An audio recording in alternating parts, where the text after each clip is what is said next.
Bonjour tout le monde.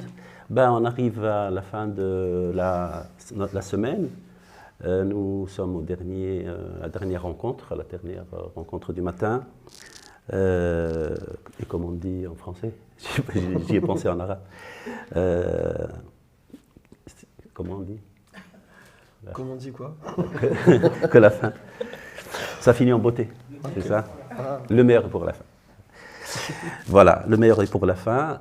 C'est pas une phrase comme ça, mais c'est vrai que Ashkel, donc le film que nous avons vu hier du Chebbi, est un film exceptionnel. C'est le cas de le dire.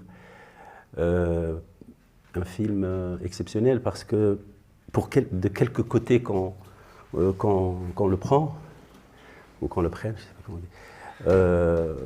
on dit, on peut y entrer, le traverser et découvrir à chaque fois autre chose. Si bien que, à mon avis, en tout cas, moi, je ne suis peut-être pas un exemple, ma mémoire n'étant pas prodigieuse, une vision de ce film n'est pas suffisante. Je crois que c'est le genre vraiment de film, tous les films importants imposent plusieurs visions, mais c'est un film qu'on ne peut pas se contenter de voir une seule fois. Voilà. Bon.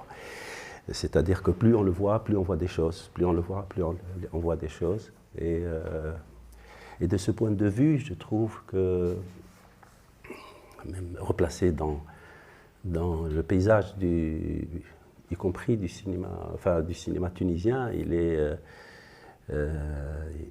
particulier, il est très particulier. Alors, avant d'entrer, en tout cas, dans tout cela, dans le film lui-même, et d'en parler, j'aimerais, pour qu'on te connaisse mieux, enfin, c'est la coutume, te présenter ton parcours, c'est-à-dire essayer de nous dire comment tu es venu au cinéma, qu'est-ce qui t'a amené là, ton parcours, les étapes, hein, même si nous savons déjà un certain nombre de choses.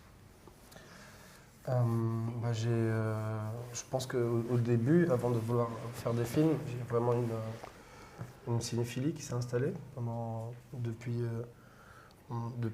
mon très jeune âge. J'ai toujours été attiré par... je pense au début, c'est vraiment juste l'idée de l'image en mouvement, de passer du temps à regarder ces images-là. Et petit à petit, je pense que vers l'adolescence, je me suis mis à regarder des films. Petit à petit, j'ai eu la culture du vidéoclub et tout. Donc voilà, j'allais louer des films par dizaines. Et puis, il y a des films qui se sont mis à me questionner en vraiment me donnant envie de comprendre comment ces images étaient fabriquées. Du temps où tu étais au collège, au lycée? Ouais, c'était encore au collège. Ouais. Mm-hmm. Et au lycée, après, voilà, il y a certains films je commençais à me demander comment ces images étaient faites, comment c'était fabriqué, comment c'était pensé. Et puis, en me disant, oui, il existe tout un monde, en fait, derrière ce film et derrière ce générique et tout un travail. Et voilà, petit à petit, je me suis dit, est-ce que ça m'intéressait à des études de cinéma au lycée, j'ai rencontré le co-auteur du film, François Allegrini. On s'est rencontrés en seconde. Et ensuite, on a continué ensemble. Il faisait quoi? Lui, il était lycéen aussi, oui. Cinéphile. Après le bac, on s'est retrouvés à Amiens. On a fait une licence à Amiens, art du spectacle, et on s'est spécialisé en cinéma la deuxième année. Et là, j'ai rencontré aussi le monteur du film, Valentin. Et à partir de là, en fait, il y a eu un groupe d'amis et de travail aussi qui s'est constitué et qui dure jusqu'à maintenant. Donc là, nous sommes en 2000, combien? En 2000. À peine, mais 2000 quand même. Parce que ça remonte tellement loin, ton histoire, que... Oui, c'est vrai. On est en 2000. On était en 1900 quand j'étais ado, ça c'est sûr. Non, là on est en 2006, 2007. D'accord. Mm-hmm. Voilà, ensuite ensuite il y a eu la première expérience, c'était vraiment le tournage de Vers le Nord, premier film que le producteur avait produit de ses propres moyens. On avait tourné 3 ou 4 nuits. C'était un scénario assez court, pas trop compliqué à faire. On s'est lancé là-dedans et puis... Donc la fac, l'école, la fac c'était là, j'avais fini Amiens, du coup je me suis retrouvé à Saint-Denis, Paris 8. à Paris, oui, Ouais. d'accord. Ça c'était vraiment très important, je pense. Très très important cette fac. C'était vraiment une expérience géniale d'ailleurs. Là on voit tout un autre univers, on découvre d'autres films, d'autres manières de faire, un cinéma qui ne demande pas forcément d'énormes... C'est ton téléphone. Oui, oui, bon, ça va, on n'entend rien. Qui ne demande pas forcément à intégrer le système de production et chercher aussi un cinéma qui ne soit pas seulement narratif. Enfin, tout ça, on l'a vraiment découvert à Paris, parce que c'est une fac qui a une philosophie comme ça, de ne pas penser les films uniquement dans l'industrie. Et donc voilà, il y a un premier court-métrage, et ensuite j'ai rencontré Aladdin, Slim et Esmail. Et on s'est rencontrés sur le tournage de Babylone, en fait, quasiment. On se connaissait peu avant. Et vous vous êtes rencontrés comment? On s'est rencontrés parce que je cherchais, en fait, quand je préparais mon premier cours vers le nord, on cherchait la caméra, avec quoi tourner, en fait. Et à l'époque, c'était la 5D qui était, le Canon 5D qui était en pleine, voilà, qui explosait comme ça, parce que c'était une caméra qui donnait une image de bonne qualité. C'était une caméra sensible et c'était cet appareil photo hybride. Donc il y avait beaucoup de tournages avec cet appareil-là. Et Raleigh venait de tourner son film Le Stade, son court-métrage. Du coup, j'avais rencontré mon chef-op, Amin Messad, qui m'avait conseillé de tourner en 5D. Et pendant que Raleigh était en train de monter le stade dans leurs locaux à Exit, à Tunis, il m'a dit viens jeter un œil, viens voir l'image en fait. Et c'est comme ça que j'ai commencé par rencontrer Raleigh.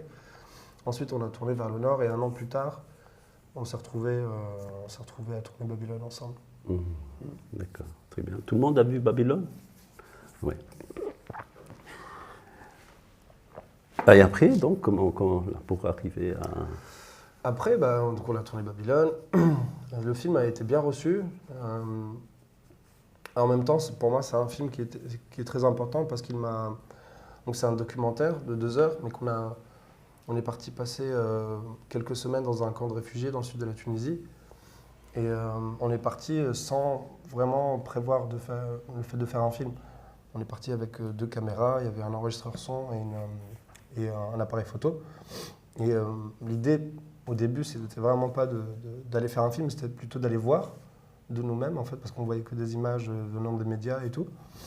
Et en fait, ce qui m'a beaucoup marqué avec ce film, c'est la liberté. C'est de travailler dans des conditions totalement libres, en fait. Et c'est comme si il n'y avait même pas la responsabilité de faire un film. C'est ça ce qui était aussi intéressant.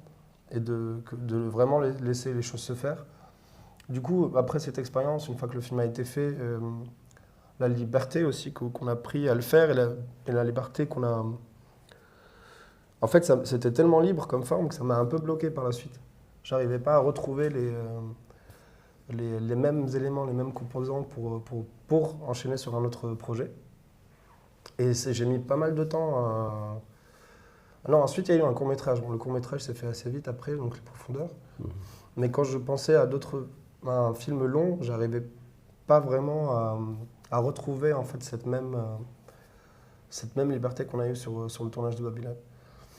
Et j'ai mis beaucoup de temps à me remettre à faire des films en fait. J'ai fait autre chose, je fais de la musique. Il y a des projets qui se sont montés mais qui ont fini par échouer. Il y en a eu un ou deux.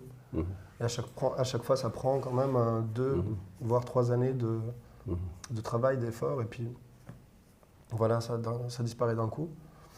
Donc c'était un peu conflictuel en fait, avant de revenir au cinéma avec ce film. J'avais pas encore trouvé ma famille de cinéma. C'est ça. Ouais. J'avais pas encore trouvé le bon producteur. Et je pense que ce film s'est fait aussi grâce à ça. En fait, il y a vraiment des éléments qui se sont alignés et qui moi, m'ont remis dans cette énergie et puis qui m'ont aidé et qui ont porté avec moi le film, c'est sûr. Parce qu'on voit bien, même si on anticipe un peu, évidemment je pose ces questions-là pour que l'on puisse mieux comprendre, quoi, en tout cas mieux saisir d'où ça vient. On voit bien que quand tu n'as pas d'assises, c'est-à-dire Enfin, on voit dans le film que l'une de ses qualités, c'est qu'il a derrière une assise, c'est-à-dire on sent bien qu'il y a quelque chose déjà là, c'est-à-dire pour revenir à ces expériences qui n'ont pas forcément, qui n'ont pas marché, dont je suis plus ou moins témoin. C'était aussi parce que tu rencontrais des personnes nouvelles, je crois. Enfin non, je ne sais pas, tu me dis, ou c'est les... Bon, évidemment, c'est des producteurs, hein. Souvent un producteur, c'est différent. Et qu'il n'y a pas forcément ce que tu as déjà acquis, comme amitié ancienne, comme connaissance, comme voilà, personne quoi, proche de toi, non? Non, il y a eu de tout en fait, des expériences qui n'ont pas fonctionné avec des personnes proches, d'autres qui n'ont pas fonctionné avec des personnes que je rencontrais sur les projets eux-mêmes. Oui, c'est vraiment compliqué en fait de trouver son équipe. C'est vraiment la chose la plus compliquée, je pense, à faire. Une fois qu'on trouve les bonnes personnes, celles qui ont envie de travailler avec moi et moi j'ai envie de travailler avec elles, bah là, moi j'ai l'impression vraiment que le film est déjà un pied dedans en fait. Et pour moi en tout cas, ça a été l'une des choses les plus compliquées à réaliser parce que au début, on faisait partie de cette même famille avec Raleigh, il y avait le Exit, il y avait... Après, bien sûr, petit à petit, chacun commence à faire ses choses. Et ça devient aussi compliqué de mener un peu tout le monde dans le même, dans le même courant, comme ça, dans la même énergie. Et en fait, voilà, du coup, vu qu'il y avait cette équipe-là aussi en qui moi, enfin, c'est un peu les seuls en qui je crois en fait, jusqu'à maintenant. Mais bien sûr, c'est aussi une équipe qui ne peut pas se charger de porter à elle seule tout un cinéma indépendant. Voilà, aussi les cinéastes sont producteurs et donc ils ont des doubles casquettes. C'est déjà très compliqué de faire leur film que de aussi porter des désirs d'autres films à droite à gauche. Et ce qui s'est passé, c'est que je pense qu'il y a... voilà, là, j'ai aussi rencontré Fel sur ce film. Fel Slarjim, qui est le producteur du film, qui est quelqu'un de... En fait, pour moi, c'est la première fois que je travaille avec un producteur, que je comprends en fait ce que ça veut dire le métier de producteur. De pas seulement parler de comment on va avoir ci ou tel financement, etc., mais vraiment d'abord de parler du film, et uniquement du film, et voir comment ensuite on peut rassembler autour du film, se solidifier en fait. Et justement, tu disais cette assise, je pense que il y a participé énormément. Et voilà, en fait, dès qu'on s'est rencontrés, qu'on a commencé à parler, on a compris qu'on était attirés par le même cinéma, qui peut être codifié ou qui peut se référer au genre, mais qui est aussi qui reste aussi très libre, qui peut en faire ce qu'il veut, justement, de ses références. Et je pense qu'on avait aussi tous les deux vraiment une vraie croyance sur le fait que c'est possible de le faire en Tunisie, de filmer ce pays avec d'autres... voilà, sous d'autres perspectives, quoi. Pour être un film, évidemment, comme je le disais au début, très ouvert, très complexe, il y a beaucoup de sens dedans, on a l'impression, non seulement que tout est maîtrisé, vraiment maîtrisé, mais c'est comme si tu avais déjà tout vu avant, non? C'est-à-dire le film, quand tu as commencé à travailler, c'est parce qu'il y a des gens qui travaillent un peu dans l'improvisation, ils laissent des incertitudes pour ensuite aller dans ce sens-là et dans l'autre. Et le premier paradoxe que moi j'ai perçu dans ce film-là, c'est que autant il est évidemment ouvert, le film, autant il est tenu de bout en bout. Et comme déjà bien ficelé au départ. Est-ce que c'est le cas? C'est-à-dire quand tu as commencé à travailler, ça c'était comment au début? Il y avait beaucoup d'images qui étaient claires dans ma tête. Beaucoup d'images qui... parce qu'il y a vraiment eu profonde exploration du décor avant l'écriture, pendant la préparation. Donc il y a beaucoup de choses au niveau de la mise en scène qui commençaient à s'éclaircir. Des compositions de plans ou des mouvements. Et après, ensuite, on a quand même... sur le film, on s'est permis des choses. Sur le tournage, on s'est permis des choses, de changer des choses. Mais il y avait toujours... En tout cas, ce qui est sûr, c'est que je pense que ça a aussi simplifié quelque part les choses. Quand une scène posait un peu problème, elle était trop dialoguée ou elle était beaucoup trop explicite ou des choses comme ça, on savait qu'on pouvait se référer au décor. De ne pas forcément filmer ça, montrer les deux comédiens qui échangent des informations, mais par exemple s'éloigner et puis laisser vraiment les perdre dans le décor et laisser la vie s'exprimer. Donc ça, c'était plus... c'était clair dès le début, quoi. Donc c'est le décor qui était premier, c'est le lieu qui était premier. Oui. La première chose, c'était le lieu. Oui, oui. Donc rappelons qu'il s'agit d'un quartier au nord de Tunis, dans les jardins on appelle ça comme ça, les jardins de Carthage. Il n'y a pas beaucoup de jardins, mais ça s'appelle comme ça. Pas beaucoup de Carthage non plus. Oui, c'est pas Carthage non plus. Enfin, si, mais je veux dire... Mais c'est pas Carthage. Ouais. Et c'est des immeubles qui avaient commencé, dont on avait commencé la construction sous le régime de Ben Ali. Et quand la révolution est arrivée, les travaux ont été arrêtés. Oui. Les travaux ont été arrêtés et quand toi tu arrives, les travaux ont commencé à reprendre. C'est ça? Quand on se rapprochait du tournage, ouais, les travaux ont commencé à reprendre. Mais pendant le repérage.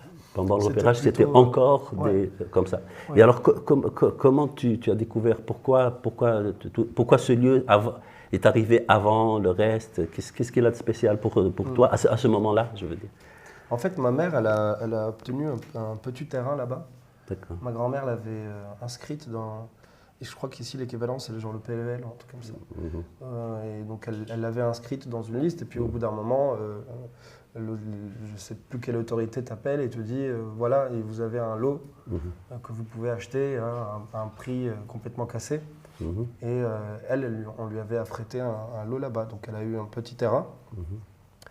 Elle s'est dit, bon, je vais prendre cet endroit et je vais construire une maison. Donc, elle a construit sa maison. Et c'est pendant le chantier en fait, de cette maison que j'ai découvert le lieu. Donc je l'accompagnais et puis ensuite je marchais un peu à droite à gauche et ça m'a immédiatement frappé cet endroit en fait. Je me suis dit, ouais, il y a vraiment quelque chose à faire ici. C'est pas très différent de ce qu'on voit dans le film, c'est-à-dire c'était à l'époque, en fait vraiment là les constructions reprennent, mais cette ville va finir par devenir un peu ce qu'elle a été imaginée. Mais pour le moment, elle est encore comme on voit, c'est-à-dire des immeubles immenses stoppés, des ruelles où on a des maisons finies et juste en face, il va y avoir des maisons un peu le négatif de cette ville-là, bien faite, terminée, finie, toute blanche et tout. Et juste en face, on va avoir vraiment la villa, mais coquille vide, quoi. Enfin, encore structure en béton, mais qui n'a pas été achevée. Et aussi, ce qui m'a frappé, c'est les dimensions du quartier. C'est des rues immenses, c'est des avenues, c'est très large, ce qu'on n'a pas forcément l'habitude de voir en Fitouns.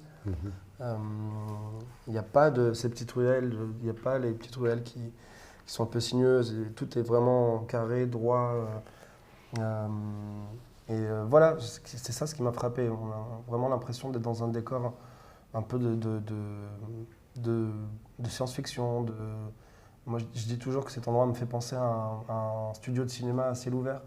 C'est vraiment ça, en fait. Il appelle au cinéma, je trouve, parce qu'il a aussi une forme d'organisation. Il appelle au cinéma parce qu'il est comme ça ou parce que déjà, à cette époque-là, toi-même, tu étais travaillé, habité par quelque chose, tu étais avec quelque chose en tête que tu voulais faire ou non? Oui, j'avais vraiment une envie de faire un film. Et je pense qu'il me manquait ça, en fait. Une assise, comme tu dis, en fait, une idée où tu te dis, ouais, tiens, ça, il y a...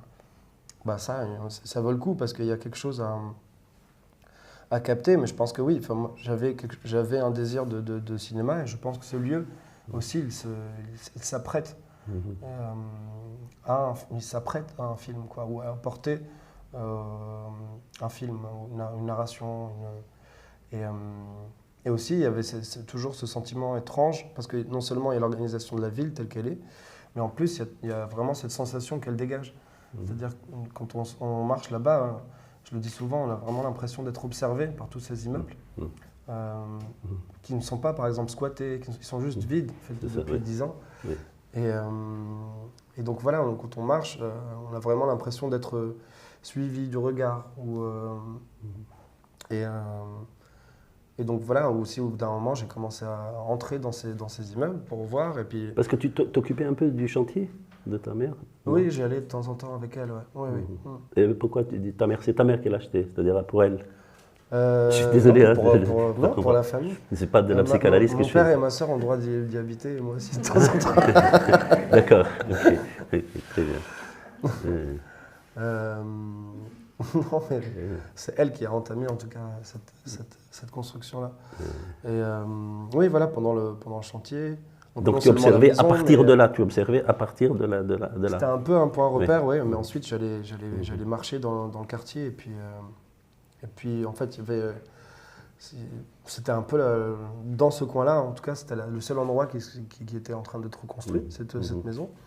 Et il y avait déjà un nombre de maisons qui avaient été commencées mais non finies. Oui, parce que nous avons l'impression, dès le départ, c'est affiché, ça, c'est explicite, hein, les 3-4 premiers plans, qui sont des plans fixes qui se succèdent, l'impression, et après une impression qui va se confirmer, que ce lieu n'est pas seulement un personnage, ce qui est déjà beaucoup, de faire d'un décor un personnage, c'est pas évident, ou d'un objet, enfin, ça, c'est rare au cinéma, il faut avoir un regard.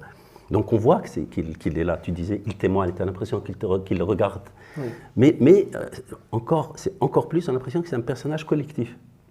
C'est-à-dire, ce lieu, il est là, il parle, en tout cas, comme les sémiologues disent, c'est un actant, c'est un très mauvais mot, mais c'est-à-dire, il agit, on voit bien ce lieu qui... Parce qu'on le montre tout seul souvent, d'ailleurs on peut le montrer, on montre une partie comme une personne dont on voit la tête ou les bras, quand elle bouge ou elle ne bouge pas. Mais c'est aussi en même temps quelque chose de très collectif, c'est pas... Oui. Ce qui permet après tout de suite l'allégorie, quoi, tu vois. Ça permet de se dire, ah oui, ça peut être le pays, ça peut être je sais pas quoi. Oui, je vois oui, c'est vrai que c'est comme si tout le monde avait déserté d'un coup. C'est ça aussi, je pense, c'est quelque chose qui est figé, en fait, à un moment. Donc elle renvoie forcément à l'activité qu'il y a eu avant ce mouvement de... Oui. Un peu hanté. Un peu hanté. C'est comme si, je sais plus que...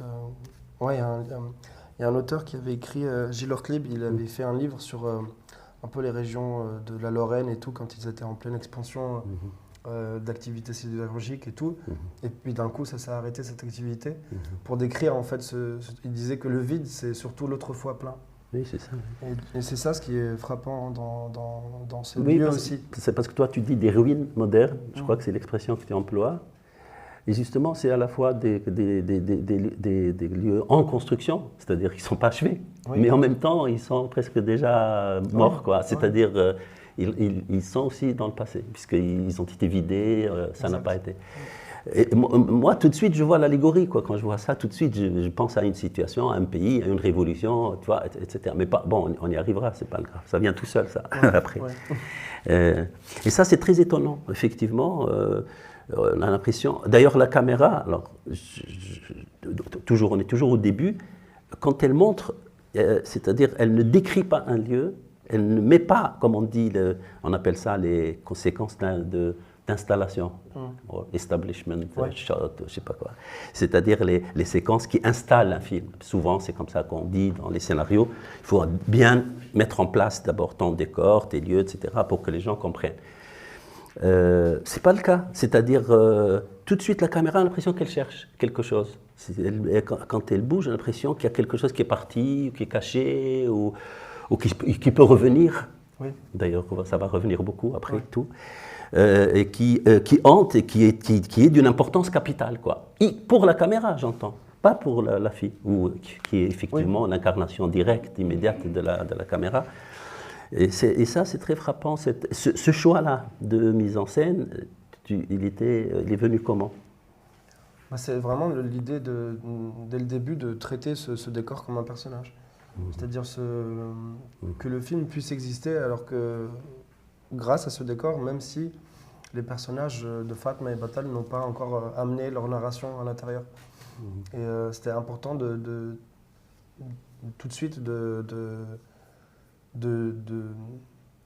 montrer, voilà, ou d'essayer de capter, de faire ou de transmettre que ce film est à propos de cet endroit dégage telle sensation, et cette sensation, on va essayer de voir ce que c'est exactement. On sait qu'elle est étrange, on sait qu'elle est habitée d'un malaise, et voilà, le film, pendant le reste du temps, essaie de dénouer ça, ou d'explorer ça, ou de même faire ressentir ça, de partager ça avec le spectateur. Mais oui, c'était important que la mise en scène se contente presque du décor. Et qu'ensuite arrivent les porteurs de la fiction qui sont Fatma et Batal. Mais voilà, il fallait d'abord que le lieu existe par lui-même. Et même quand eux, ils arrivent, on a l'impression qu'ils sont happés par le lieu. C'est-à-dire qu'ils sont là pour le lieu. Le lieu n'est pas là pour eux comme souvent. Hein. On pense à des personnages et des actions, à une histoire de conflit ou d'amour. Après, on va les mettre quelque part, qui correspond à leurs sentiments, à leur situation. Alors qu'ici, on a l'impression que les personnages, pas seulement du point de vue du cadrage, du cadre, parce qu'ils sont souvent placés comme ça par rapport à l'architecture, au lieu, etc. Mais même dans leur mouvement, qui est souvent lent, même si, je voulais te poser cette question-là plus tard, j'avais prévu plus tard, même si elle, quand elle est très lente, mais quand elle monte comme un ascenseur. Quand elle monte les escaliers, très vite elle arrive. Bon, on va dire c'est une ellipse, mais bon, peu importe. En tout cas, on a l'impression qu'ils sont là pour le lieu. Vraiment, et qu'ils n'arrivent pas à trouver. À la limite, ça n'a pas d'importance parce que c'est difficile de trouver quelque chose. Oui, c'est plus le fait qu'eux se perdent à l'intérieur qui est intéressant. Ou comment eux, ils se perdent à l'intérieur, même s'ils n'arrivent pas à trouver. Oui. C'était plus... En tout cas, pour le personnage de Fatma, ce qui est intéressant, c'est qu'aussi, au bout d'un moment, cette perte, elle la cherche aussi, elle y va d'elle-même. C'est plus seulement un lieu d'enquête, mais c'est c'est un lieu de bien-être, ou voire de méditation. Parfois, voilà, elle s'endort. Ouais. Elle se met à voir des choses aussi. Donc oui, l'idée, c'est de plus les accompagner dans cette perte que dans une obtention de réponse ou de résultats. Et alors, il y a ça, et il y a évidemment l'immolation. Et l'idée de l'immolation, elle est venue en même temps que ça ou Non, elle n'est pas venue en même temps. Au début, le film était beaucoup plus... En fait, je n'étais pas sûr que le film... J'étais pas certain qu'il y ait cette dimension fantastique. J'étais pas certain de vouloir travailler là-dessus parce que je trouvais que le lieu dégageait déjà tellement d'étrangeté et peut-être qu'il fallait s'arrêter là justement, en fait, à cette inquiétante étrangeté, à cette sensation que le lieu dégage. Et toujours dans cette idée d'essayer de faire un polar, mais où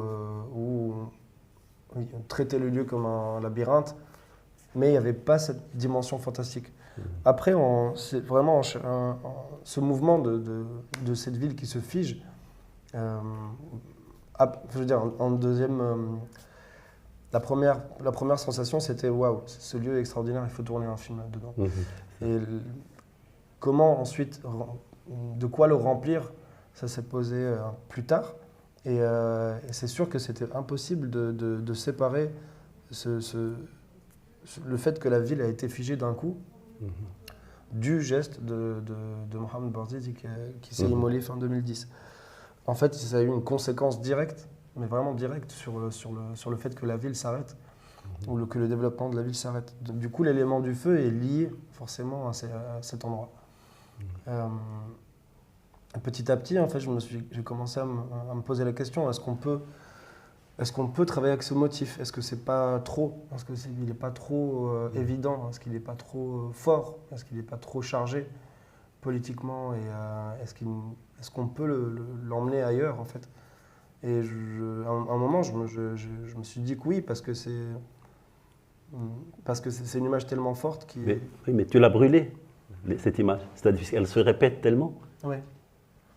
Oui, Est-ce que c'est une manière d'éviter les pesanteurs que ça pourrait avoir? Parce qu'à force de se dupliquer, puisque c'est immolation après immolation après immolation, c'est comme si elle s'était consumée elle-même. Ben oui, les images fortes, même si elles sont fortes, au bout d'un moment, elles perdent en intensité. Plus on les voit, plus elles sont dupliquées, justement, plus elles s'effacent, elles ont moins d'impact. Et oui, c'est clair que je pense que le film essaie d'explorer aussi ça. Mais en tout cas, au début, cette première image, je cherchais quelque chose, un élément qui contraste vraiment avec ces immeubles vides, avec ces lignes droites, avec ce gris.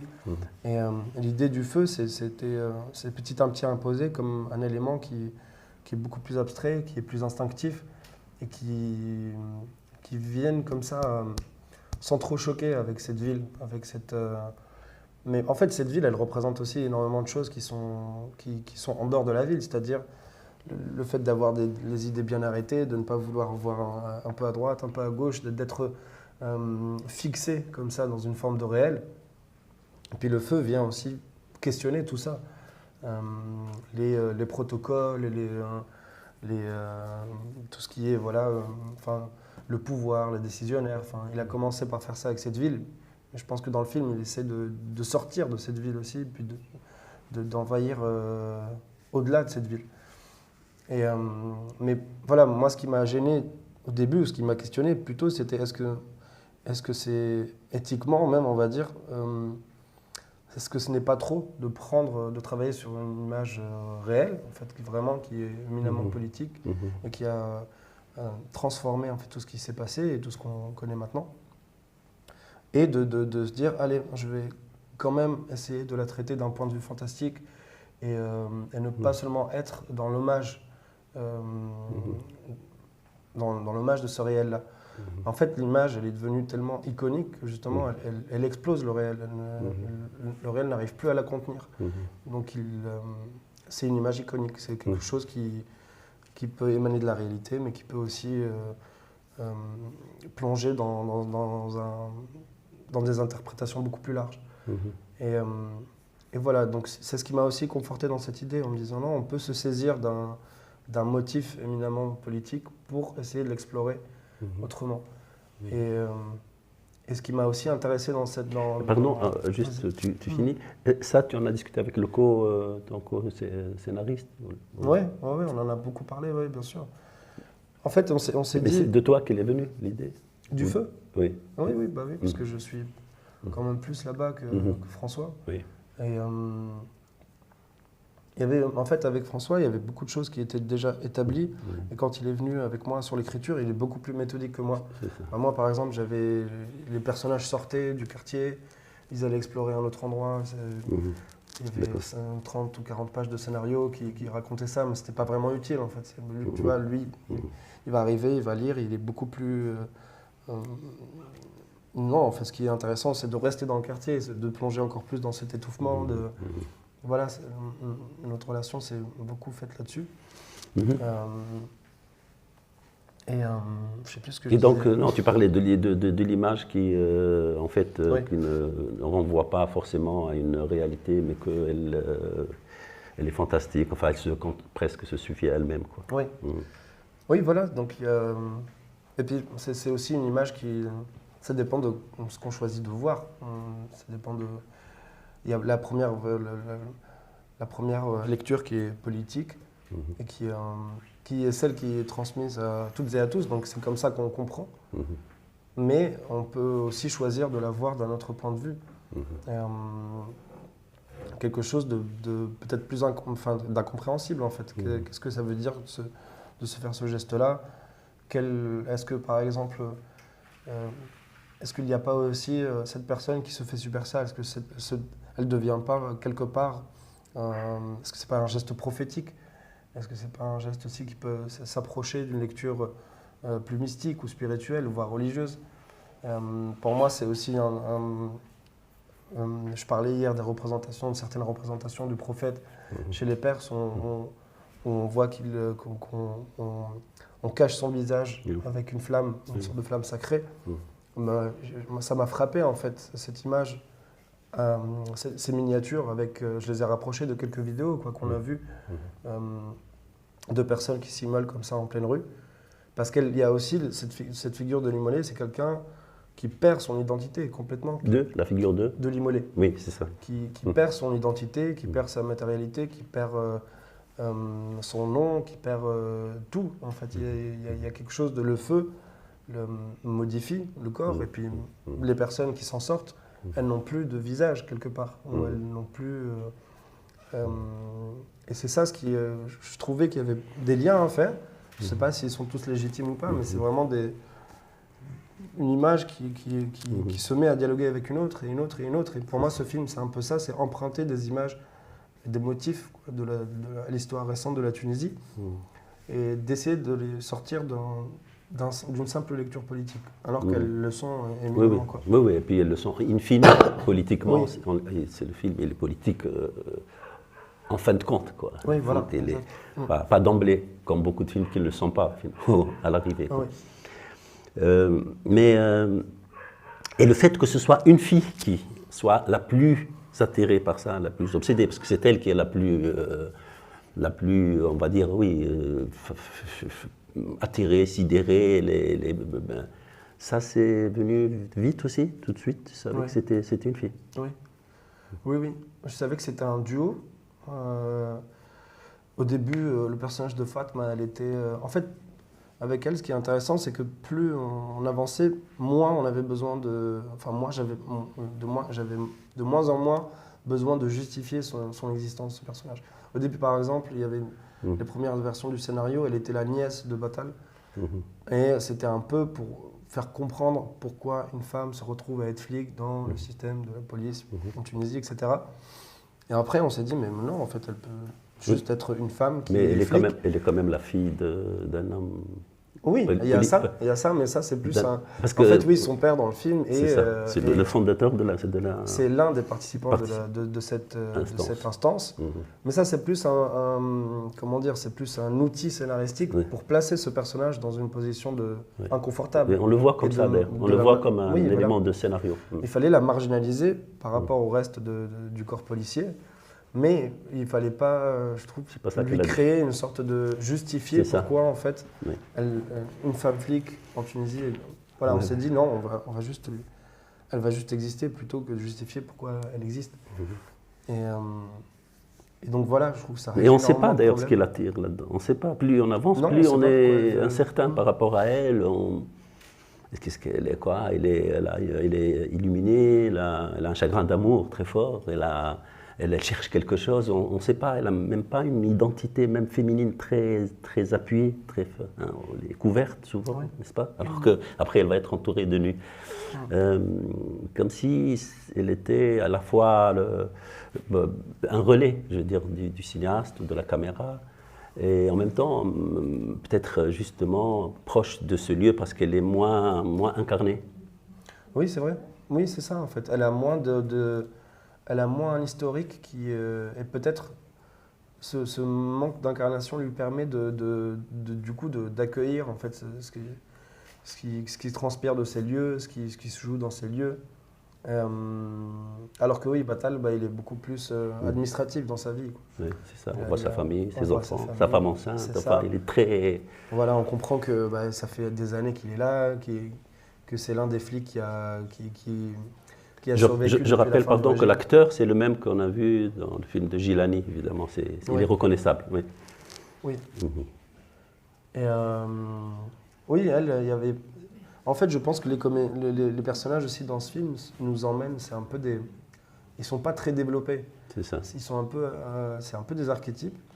Et c'est grâce à eux qu'on entre, je pense, ou qui nous emmène vers quelque chose de plus essentiel dans le film. C'est qu'est-ce qui existe dans ces lieux. C'est ça. D'accord. Ben voilà, c'est comme toujours, on met en place. Par contre, nous, on est classique. On met en place beaucoup d'informations, beaucoup de choses. Et donc, vous intervenez quand vous voulez. Maintenant, Pas de problème. Si vous avez des questions pressantes ou des choses, ou même pas pressantes, parce qu'il y a encore... Oui, oui, il ne marche pas?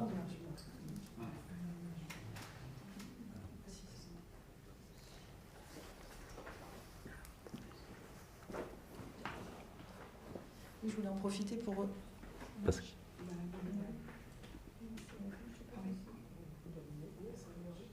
Je voulais en profiter justement pour parler de cette actrice, moi qui m'a beaucoup impressionnée. Je ne me souviens pas l'avoir déjà vue. Voilà, je trouve qu'elle a une intensité sur le visage qui est une belle présence. Elle m'a beaucoup marquée dans ce film. Et je trouve qu'elle est au contraire très féminine. Moi, je l'ai trouvée très féminine. Oui, je parle... Oui. Alors, je voulais un petit peu en savoir plus sur cette actrice que j'ai trouvée vraiment magnifique. Fatma Oussaïfi, c'est la première fois que c'est son premier rôle. Oui.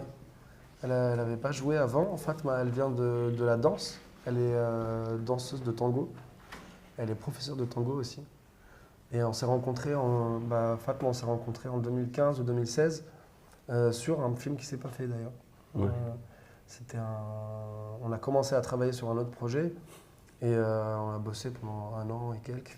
Finalement, ça ne s'est pas fait. Mais depuis, je pensais très souvent à elle et quand le film commençait un peu à naître dans ma tête, je savais que le rôle allait être écrit pour elle. D'ailleurs, le rôle a été écrit pour elle, comme le rôle de Batal a été aussi écrit pour Batal.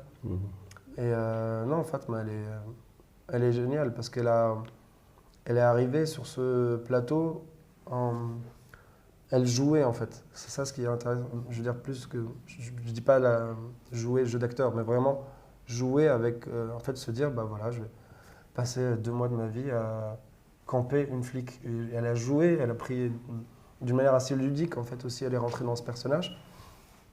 Et je crois que c'est ce qui a fait que ça a fonctionné parce que au début, moi, il y avait un truc qui m'inquiétait beaucoup, c'est comment faire croire, en fait, comment faire passer ça pour crédible. Parce qu'il y a des personnages qu'on reconnaît, enfin, c'est des policiers, on a vu 1001 films avec des policiers et des policières, etc. Mais quand même, je veux dire, il faut que ça soit convaincant. Oui. Et, mais heureusement qu'il y avait Fatma et Mohamed, parce que... moi, je me suis posé la question jusqu'au premier jour du tournage. J'étais vraiment pas... Mais c'est elle qui amène toute cette dimension dont tu parles, un peu fantastique, un peu en tout cas pas naturaliste, quoi. Ouais. Hein, tout ce côté que tu voulais éviter, parce qu'elle n'est pas très ancrée dans la réalité, n'est pas typée, elle ne représente pas quelque chose directement de la société, contrairement aux flics, là, on les voit, ils parlent comme des flics, ils se comportent... On sait ce que c'est un flic en Tunisie, vraiment. Alors qu'elle ne correspond pas à quelque chose qu'on voit souvent, enfin, je veux dire, dans le pays. Hein. Et donc, du coup, on a l'impression qu'elle, c'est le vecteur, c'est elle qui amène toute cette dimension à la fois symbolique, fantastique, enfin, toutes ces choses-là, sacrées, tu disais mystiques. Oui. Parce que vers la fin, on la voit, enfin, elle est presque dans une crise de mystique, de mystique, quoi. Quand elle commence à pleurer, on ne sait pas. On ne sait pas vraiment pourquoi, mais on comprend. Oui. Non, ça marche. Oui. En fait, le personnage de Fatma, pour moi, à la fin, elle accède à une sorte de statut de témoin. C'est celle qui voit. Oui. Et c'est ça, je trouve, que ce qui est beau avec son personnage. Les gens qui partent, c'est pour voir ton film. Hein. Ouais, c'est pas parce qu'ils s'ennuient. Voilà, c'est un paradoxe. On n'en sait rien, en fait. Oui, si, non, moi je le sais. J'ai enquêté. Je les connais tous. Commencé par mon frère. Oui. Donc voilà, elle accède, en fait, vu que elle est obsédée par le fait de voir ce visage. Après, ce visage, on peut placer dessus ce qu'on veut. Hein, le visage du sauveur, du destructeur, du prophète, du faux prophète. Enfin, en tout cas, elle veut voir ce visage. Elle comprend qu'il y a quelque chose qui commence à s'installer comme une sorte de croyance parallèle ou comme une sorte un truc sectaire. Et voilà, pour qu'il y ait aussi avènement de religion, de croyance, il faut toujours qu'il y ait des témoins. Et elle arrive à ce moment-là, quoi. Le film s'arrête sur le fait qu'elle voit. Oui. Et Et moi, je ne me pose pas la question du tout de savoir si elle met le pied dedans ou pas. Mais en tout cas, Oui. je trouve qu'à cet instant-là, elle est là où elle doit être, en fait. Alors que comment il s'appelle déjà, lui Batal, lui, il va à la mosquée. Oui. On le voit, prier, enfin, il est... mais elle est dans une autre religion, on va dire, entre guillemets, quoi. Exact. Dans une autre... Oui, en tout cas, dans une En autre fait, quête, dans un autre rapport à l'invisible, quoi. C'est ça, oui, c'est comme une sorte... Il y a la religion, et puis il y a un truc en parallèle qui est en train de prendre une autre... C'est ça. Fara'er, en fait, presque. D'accord, oui. Ce qui est intéressant. Attends, on te donne... Non, mais c'est pour l'enregistrement. Oui, oui. Justement, ce que vous dites là maintenant, ça me fait penser au fait que la rationalité, elle est du côté de la religion institutionnalisée. C'est de la représentation de la religion de la mosquée, même s'il y en a deux. Il y en a une qui est donc celle de Carthage et qui s'appelait aussi la mosquée l'Abidi, qui était construite pour Ben Ali et tout ça, qui a changé de nom après parce que j'ai été vérifiée et du coup ils ont changé le nom, mais c'est vraiment la mosquée vraiment propre, quoi, on va dire, et faite pour des gens aussi qui sont... il y a un entre-genre comme ça, de gens bien comme il faut, qui sont du côté du pouvoir et du côté... et puis il y a cette autre mosquée qui est toute nue, avec un décor qui ressemble plus à une mosquée de marabout, dans laquelle, voilà, vont se croiser... Enfin, Batal va croiser l'homme à la capuche, qui est quand même... aussi le personnage principal pour moi, cet homme absent, sans visage, dont on reconnaît quand même la démarche, la dégaine et tout ça, les mains. La première fois on voit sa main, enfin la brûlure, son visage, on a des tas de choses à dire là-dessus. Mais voilà, et là pour la première fois je me dis oui, en fait tu déplaces, parce que tu vas plus loin que la religion en tant qu'institution, comme quelque chose qui est là pour rationaliser les choses, pour les comprendre, parce que lui à un moment quand il dit quoi, il lui passe le feu avec la main, c'est quoi? C'est ça, elle a dit c'est un magicien, c'est de la magie. C'est de quoi tu parles. Et elle, ce qu'elle ressent, ça résonne. Moi, ça m'a énormément touchée. C'est comment est-ce que le lieu, qui est un lieu hanté, donc on ne sait pas pourquoi, parce que justement du fait de cette suspension, de toutes ces choses mystérieuses dont on ne comprend pas... c'est-à-dire, on sait qu'elle s'est suspendue pour des raisons aussi rationnelles, voilà, parce qu'il y a eu ça, et donc il y a une conséquence. Mais il y a un lien avec... C'est pour ça que c'est un lieu collectif, parce que tu amènes dedans d'autres choses qui sont aussi à l'extérieur de ces lieux, c'est-à-dire les espèces de petits marabouts qui rappellent des petits, en miniature, des petits marabouts qu'on peut voir sur la route, un peu dans tout le pays. Quelque chose de très démuni, de très nu, de très... vraiment... de minimal, quoi. C'est vraiment une pauvreté extrême, mais qui on dit même une terre chaude, là, de Srouna, quand on voit sortir la fumée et tout.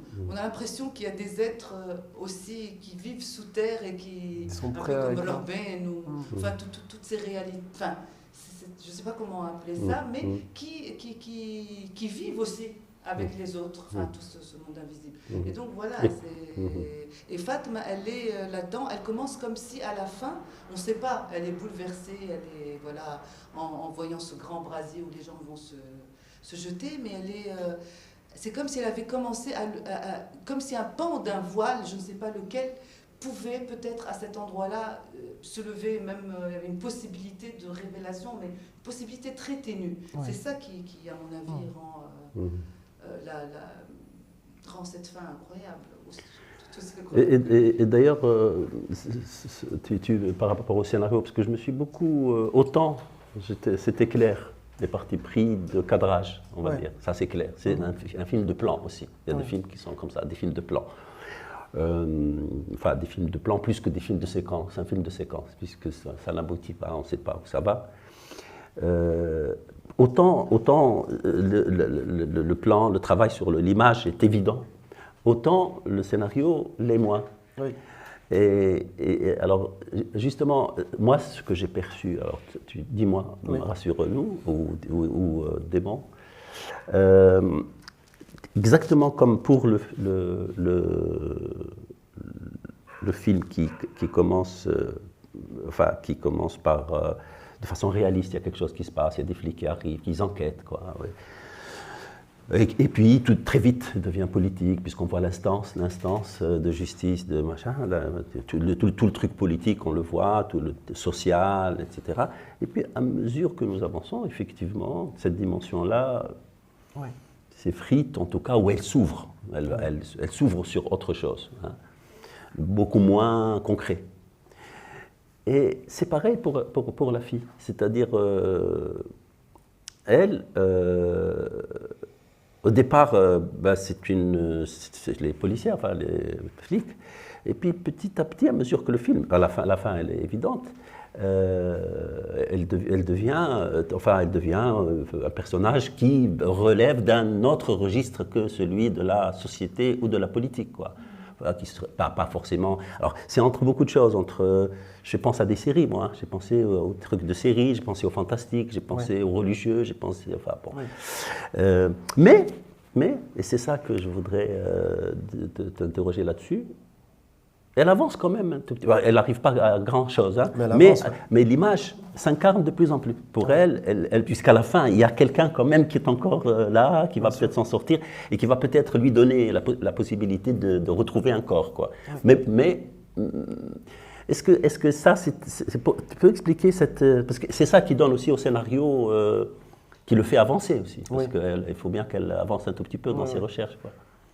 Oui, en tout cas, c'est sûr, je pense que le scénario, et Fatma inclus, le personnage de Fatma, ça s'applique sur elle aussi, mais il avait cette envie de partir donc d'un constat très réaliste, il y a ça, il y a des flics, il y a un décor, il y a une victime, comme on peut voir dans tous les films d'enquête, quoi. Il y a un cadre, on va essayer de comprendre pourquoi ces personnes s'est fait ça. Et ensuite aller petit à petit vers quelque chose où ensuite avec l'instance, recomposer un peu tout ce paysage réaliste, quoi, on va dire, ou reconnaissable plutôt, pas dire réaliste, compréhensible de la Tunisie actuelle. Et ensuite l'emmener, plus le film avance, plus en fait les choses ne veulent plus vraiment dire ce qu'elles sont supposées dire. Et puis il y a comme une sorte, le film est... Voilà, tout ça est mis sous la tension du feu. Avant de brûler, tu sais, le feu créait ce mirage un peu, en fait. Et puis voilà, les choses commencent à fondre comme ça, petit à petit, jusqu'à la fin. Et ça, c'était vraiment une volonté dès le début, donc le personnage de Fatma aussi. Mais il y a un élément, par exemple, qui, en tout cas, quand on revient dans le contexte tunisien, qui est intéressant, je trouve. Moi, ce qui m'a vraiment intéressé, c'est de... Voilà, il y a quelqu'un qui s'est immolé, mais... Il a fait ça dans un endroit clos, seul. Il n'a pas été dans la rue, il n'a pas. Voilà, le film s'ouvre là-dessus. C'est ça, oui. La discussion, oui. C'est ça. Et donc d'emblée, il y a quelque chose qui ne va pas en fait. Oui, tout à fait. Il y a quelque chose qui est bizarre. Reconnaissable, mais pas reconnaissable. Et gênante parce qu'elle. Oui, parce qu'on s'immole devant le gouvernorat, on s'immole voilà. sur. C'est ça, on s'immole dans la place publique, on s'immole pour montrer ce geste à tout le monde. Et là, non, on le fait dans cet immeuble vide, seul. Donc forcément, il y a pas qu'une lecture politique. Il y a forcément quelque chose de pourquoi cette personne s'est fait ça. On s'immole pour elle, pour la fille. On s'immole pour la fille, pour qu'elle le voit après. Parce qu'elle est tellement obsédée par cette image qu'on se dit que si c'est pas elle qui... Tu vois ce que je veux dire? Oui, je vois. Je pense que c'est déjà cet homme-là, ce personnage à la capuche qui commence déjà à agir quand le film commence. Mais en tout cas, ce qui était intéressant, c'est comment... Si on prend pour acquis le fait que l'immolation, c'est un acte politique qui se fait en pleine rue et qui ne puisse exister que comme ça c'est notre réalité, on va dire, Fitounes, ou les éléments. Si on prend ce même acte et qu'on le met dans un autre endroit qui est vide et qui est, qui est plus une sorte de minéralité, tu vois, qui est comme ça... tout de suite, on perturbe le réel, on perturbe ce qui est compréhensible. Exact. Et les immeubles se mettent à devenir des temples, et les personnes qui s'immolent se mettent à devenir des personnes qui le font pas uniquement, c'est pas un geste de désespoir, c'est pas un geste comme une secte. D'engagement. Tout est déplacé, mais avec les mêmes éléments, en fait, avec les mêmes motifs. Mais c'est juste que ça se décale, et puis là, on comprend plus. Oui, tout à fait. Pascal, pardon. Oui, non, c'était juste pour ajouter, vous disiez que cette première immolation du film, effectivement, elle n'a pas les mêmes caractéristiques que celle qui a déclenché la Révolution. Et il y a aussi cet aspect qui m'a un peu... Enfin, je voulais savoir ce que vous vouliez en dire, de ces corps qui ne se débattent pas, qui ne crient pas, qui restent immobiles dans le feu, alors que le médecin légiste dit normalement, ils se griffent, voilà, ils résistent à la douleur. Oui. Et là, ils sont dignes, quoi, ils brûlent sans crier, sans bouger. Oui. Oui, ça c'était important aussi justement de prendre encore une fois de réagir sur ce geste qu'on a l'habitude de voir de cette manière-là, c'est-à-dire des personnes qui se débattent. Le fait aussi que ça soit fait en pleine rue, bien sûr, il y a aussi cette manière de le partager. Mais là, oui, l'idée c'était vraiment de placer aussi cet élément-là. Donc non seulement c'est pas en pleine rue, mais en plus les gens ne se débattent pas. Et tout de suite, pour Fatma, il y a anguille sous roche, c'est pas normal. Et pour les autres, l'acte en lui-même est devenu une forme d'habitude. Parce que c'est ce qui se passe, en Tunis aussi. Il y a eu tellement de cas qu'au bout d'un moment, ils sont passés les immolés sont passés du statut de martyr à des gens à des troubles faits, presque. Ouais. Et ils ont atténué l'iconicité de l'image. Ouais. Puisque ça se répète, c'est bien fait. Sa valeur symbolique. Voilà, c'est ça. Je ne sais pas si c'est eux, mais en tout cas, nous, en tant que récepteurs aussi, et spectateurs et société, voilà. Et c'est remplacé par une autre activité, une actualité. Et c'est ça le message politique, c'est-à-dire en fait c'est ça ce qui se passe. Moi c'est comme ça que je le vois le film. Bon, peut-être que je suis obsédé par la politique, c'est sûr qu'il parle de ça. Mais c'est vrai que entre le moment de la révolution, le moment premier, le moment symbolique, le moment du feu révolutionnaire, de l'insurrection, avec tout ce que ça peut charrier comme symbole, etc., et ce qui va se passer après. C'est ça, c'est-à-dire peut-être à chaque fois ça va se répéter, etc. Il y a une usure, etc. Et toute cette charge-là symbolique, finit par s'atténuer. Voilà, finit par s'effriter. Et ça nous ramène, alors peut-être parce que c'est ça qui est intéressant finalement, à la question de l'image, parce que le problème c'est ça. En fait, la question, le film n'arrête pas d'interroger l'image. C'est-à-dire le film n'arrête pas d'interroger ce qu'il fait. Et ça, c'est ça que je trouve intéressant et qui fait que tout d'un coup, mais très vite de toute façon, le film prend une dimension. Il est ancré, évidemment, on peut continuer à parler de la Révolution, puisque c'est ça qui est arrivé. Le fait que des immeubles reprennent, que les travaux reprennent, on voit le pays reprendre un peu le chemin qu'il avait perdu pendant la Révolution. Ça reprend, tout reprend, la police, la torture, les machins, les mafieux, tout ça. Donc au-delà de ce message politique fort, important, essentiel, il y a quelque chose d'autre qui est en rapport avec l'image et qui nous renvoie nécessairement, quand on voit les films, c'est normal, on est dans le cinéma, on ne peut pas être dans le cinéma sans penser au film. Moi je vois Antonioni, c'est clair, je le vois, le rap, je vois un personnage qui interroge inlassablement et désespérément une image. Il veut savoir qu'elle, pour trouver quelque chose. Et que ce soit une fille qui le fasse, d'abord c'est plus actuel, plus contemporain, et en même temps, donc du coup, cette dimension de l'interrogation de l'image ouvre le film sur l'histoire du cinéma, j'allais dire, parce que moi j'ai vu Antonioni, j'ai vu bien sûr Rossellini, Rome, comment ça s'appelle, Allemagne année zéro, les ruines, qu'est-ce que ça dit, etc. Et puis beaucoup d'autres choses. Donc du coup, voilà, le sujet part d'une réalité qu'on connaît, l'interroge, et en même temps, il s'ouvre sur quelque chose de beaucoup plus universel, beaucoup plus général, quoi, sur l'image du monde, quoi. Oui, c'était intéressant de travailler sur un personnage qui cherche désespérément à comprendre une image, c'est vrai. Et puis je trouve que cette image-là, peut-être qu'elle représente aussi chez nous cette image iconique de l'immolation. On en parlait hier avec elle, c'est peut-être aussi quelque chose qui est aussi important que les images des tours qui s'effondrent en 2001.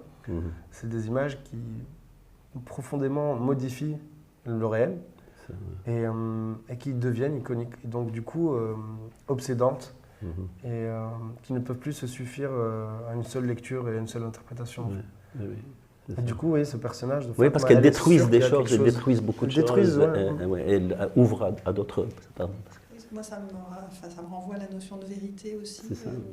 Où cette flic, elle fait son travail de flic, elle cherche la vérité. Donc elle est obsédée par la vérité. Oui. L'instant, c'est ça, l'instant. Et puis voilà, c'est relié à son père qui lui aussi cherche d'autres vérités. Et puis au final, elle découvre alors complètement une autre vérité. Enfin, elle part complètement dans une vérité alors allégorique. Et ça porte, en tant que spectatrice, moi, ça m'a porté tout le film, cette quête de la vérité, où on ne trouve pas ce qu'on cherche, mais on trouve bien plus. Et c'est pour ça que nous, quand on a parlé du film algérien, c'est bien de faire des connexions, parce que c'est une génération, en fait, c'est la même génération qui fait du cinéma pour interroger sa réalité, le monde, enfin, ses préoccupations. Et même si ça n'a rien à voir, c'est un autre registre, c'est un autre film, c'est très différent. Abou Layla, c'est vrai que voilà, il part d'un fait de terrorisme, etc. Et puis ils ont cette photo. Ils ont cette photo. Et puis ils cherchent. Voilà, ils ont cette photo, ils vont chercher, et puis alors ils vont partir effectivement très très très loin dans des choses. Alors que c'est vrai que le cinéma jusqu'aux années, on va dire 80, 90, on revenait à quelque chose. On revenait à quelque chose de premier, d'identifiable, qu'on a perdu pour des raisons d'ailleurs sociologiques et politiques. Et il fallait que le film finisse là-dessus, finisse par trouver. Alors que là, on est dans une autre démarche d'ouverture, et d'interrogation, d'exploration, qui ouvre l'espace de l'imaginaire et qui donne aussi au phénomène lui-même une dimension beaucoup plus importante, beaucoup plus riche, parce que la révolution, ce n'est pas juste des gens qui sortent dans la rue pour dire dégage, dégage, dégage, etc.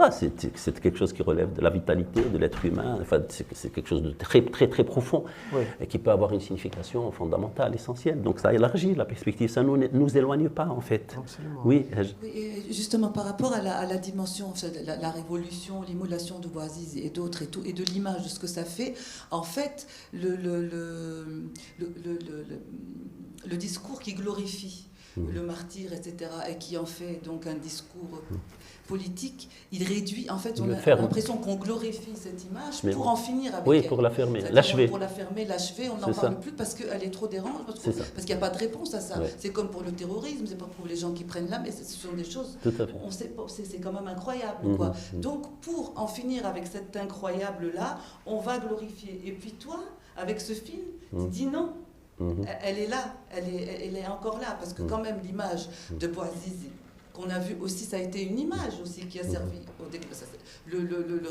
quand les gens l'ont vu et ont vu Ben Ali, c'est comme si elle allait le voir à l'hôpital à la place de Ben Ali. Exact, et qu'on a vu cette image-là, c'est-à-dire d'un homme qui est comme une momie, plein de bandelettes, et quelqu'un qui vient se servir de cette image pour asseoir un pouvoir vacillant, mais qui voilà, c'était vraiment l'image de trop, celle-là. Et d'aucuns disent il était déjà mort, paraît-il, mais qu'on l'a gardé pour qu'il vienne et qu'il y ait cette mise en scène-là. Donc le retour même, et puis ce qui est amusant, tu disais que c'était la même, amusant, mais étonnant, que c'était la même chambre, La même chambre.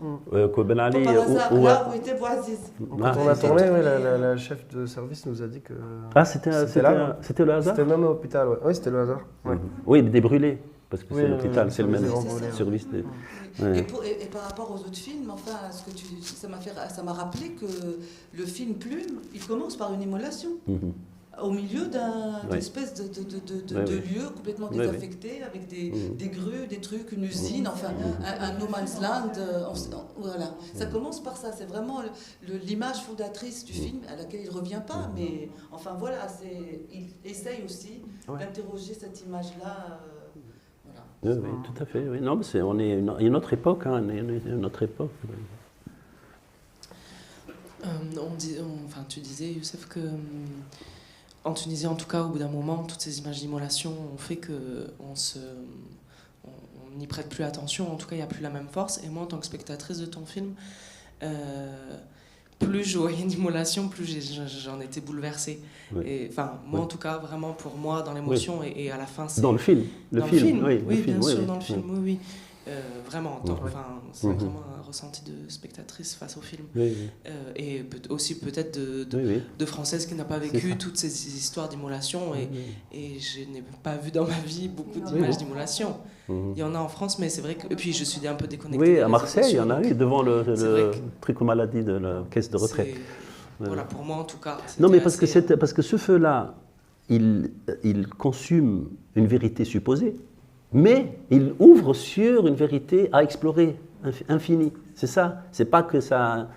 Voilà, d'un côté, effectivement, puisqu'on ne trouve pas, mais en même temps, ça continue. Le feu, voilà. Et la duplication, c'est ça aussi. C'est pas, c'est achever quelque chose, mais aussi ouvrir sur une infinité.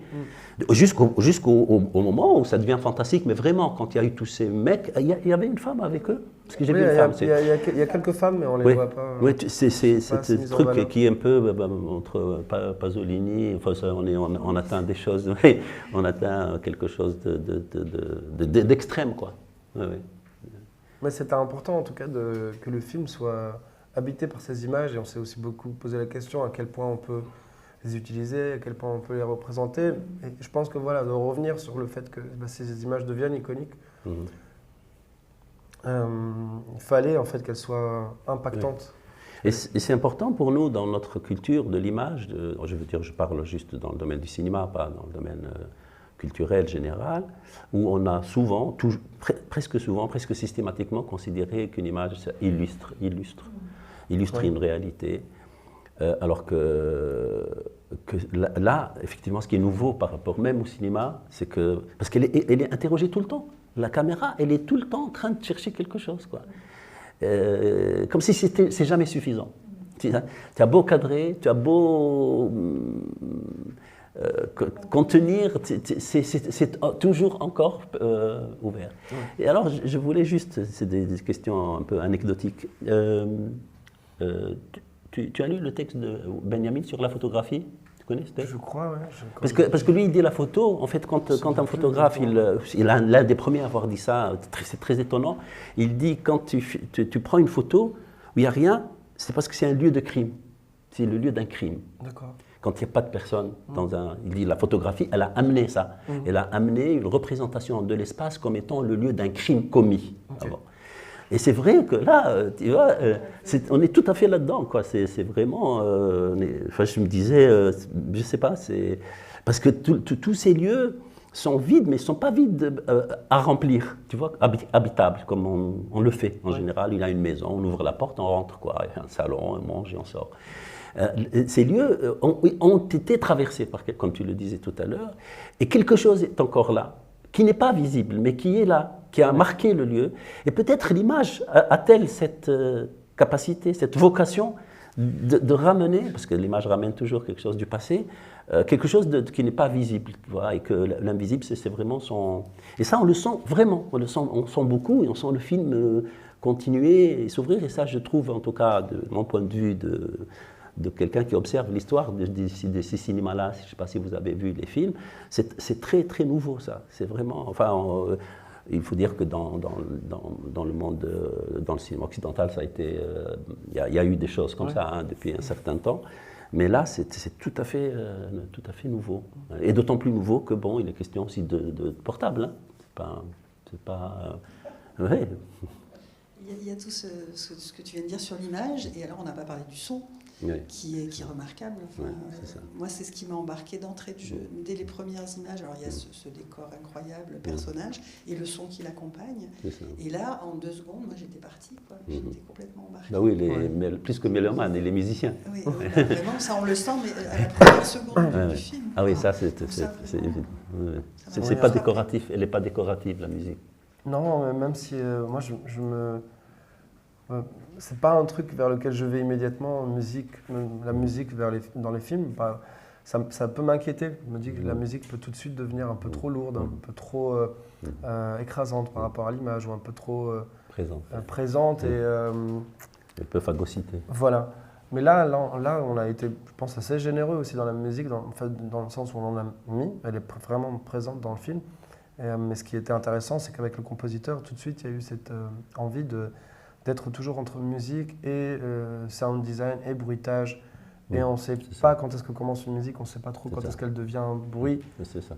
Et voilà, il fallait tout le temps qu'il y ait ces allers-retours. Donc il n'y a pas de thème qui revient, elle n'est pas, orientée. Quoi. Illustrative, oui, Ouais. oui, tout à fait. Oui. Et elle joue ce même rôle que l'image. C'est ça, elle explore, parce que c'est des bruits, c'est des bruits dont on pense qu'ils viennent de quelque part. Quoi. Oui, Ouais. et puis ces immeubles aussi, ils ont une partie, enfin quelque chose de très. Dès qu'on entre, il y a une autre acoustique. Ils capturent comme ça le son de la ville où on a l'impression de moins entendre la ville. Parce que c'est autour, là, à un moment, on voit une tour dans laquelle elle court, justement, tu disais qu'elle prenait l'ascenseur. Ouais, c'était étonnant comment elle montait, là, avec la lumière. Ouais, en fait, on a mis quelqu'un. Oui, Quelqu'un j'ai vu. l'attendait. Ça. Bah, j'ai vu. Oui, bien Ouais, sûr. parce que Quelqu'un l'attendait. Bon, parce j'ai qu'il vu que c'était fallait pour qu'elle- gagner du temps, mais en même Oui, temps, bien ça sûr. lui donne aussi une dimension, parce qu'elle est, Oui, elle est il à y la avait fois, ce elle est à la plan. fois, oui, c'est ça. fallait Elle est à la qu'il fois crée une forme présente, mais en même temps, d'élévation. elle est un peu volatile, et un peu. C'est pour ça que je Oui. disais qu'elle Oui, n'est oui. pas, incarnée vraiment. Non, Elle est c'est toujours clair. habillée de la même manière. Oui, oui, oui. Elle marche toujours au même rythme. confond avec Son les regard, couleurs. il est moins. Enfin, elle bouge pas beaucoup. Oui. Mais en tout cas, c'est autour comme ça. Il y avait des cages d'ascenseurs qui n'ont jamais été achevées. Et quand le vent s'engouffre là-dedans, ça devient un truc complètement fou, quoi. L'immeuble a une sonorité. Quand les sons de l'extérieur entrent dans cet endroit, ils sont transformés. Parce qu'il n'y a pas d'isolation, il n'y a pas de meubles, il n'y a rien. Il y a vraiment des acoustiques très... Youssouf, si tu nous parlais un peu de ce que tu as retenu de la réception du film, que ce soit en Tunisie ou parce que tu as fait quand même pas mal de festivals là maintenant. Oui. En gros, enfin, l'essentiel de ce que tu as. Bon, en Tunisie, il n'a pas été encore montré, parce que malheureusement. tu n'étais pas au JCC. Non, on n'était pas au JCC. Tu ne l'avais pas présenté Si, Ils l'ont pas pris? Ils l'ont pas pris, ouais. Non, c'est vrai. En tout cas, il n'est pas passé, donc c'est qu'ils l'ont pas pris. Ah, tu l'avais proposé. En tout cas, l'équipe des JCC sont venus voir. On va régler nos comptes en direct. Non, mais c'est pas. Non, mais c'est pas. Non, c'est important à oui, c'est dire. important. C'est pas anodin. Non, mais ils l'ont vu à Cannes. Et, Ah oui, ils étaient là, oui, c'est vrai. Et donc, nous, on a attendu aussi que le festival propose une invitation. Et on l'a relancé même, ça n'est jamais arrivé. Donc, vu que d'autres festivals l'avaient fait bien avant eux, c'est-à-dire après la projection cannoise, mais juste après, on a dit oui à ces festivals-là. Donc non, le film n'est pas passé. Et Fito ne sait pas encore, donc il sort en salle début 2023. Et sinon, la réception dans les festivals, c'est... Je pense que le film interroge. Moi, je sens qu'il y a quelque chose de... L'ambiance fonctionne, les gens sont... J'ai l'impression que ça, on a réussi à le faire, de créer un film d'atmosphère, un film d'ambiance. Ensuite, oui, il y a beaucoup de questions autour de... Vu que le film propose... au début, installe au spectateur un terrain qu'on est censé connaître, le genre, les codes, etc.